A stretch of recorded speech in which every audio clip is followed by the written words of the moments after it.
Hey team, welcome back. Today we're reading Passage V, The Coach, from the third text in the Simple Comprehension series. Back, defend, now, shouted the tall man. Sweat was forming and dripping down his face. His team of 11 players had lost possession of the ball again. They were not playing well. The Bintang Crocodiles were losing 3-0 with only 15 minutes left in the game. It was the final. There would be no second chance. Questions. Who is the tall man? Which sport might be being played? Which team was winning? How do you know that? Were the Bintang Crocodiles playing well? How do you know that? Was this game important? Did the tall man want his team to win?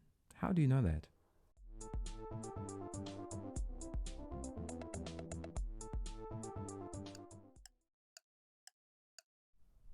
Now let's check the answers. Who is the tall man? The tall man is a coach of the team. It mentions his team of 11 players here.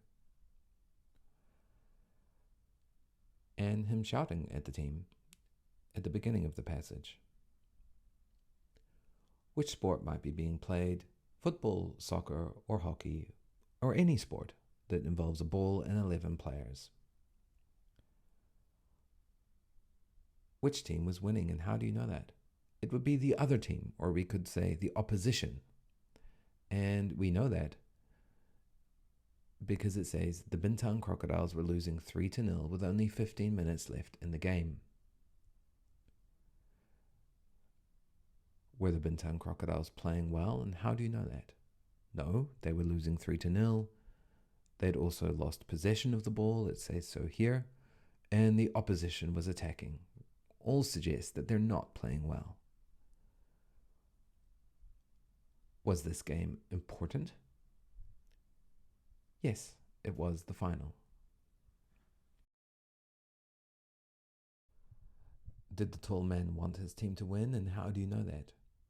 Yes, he is sweating. It mentions sweat forming and dripping down his face.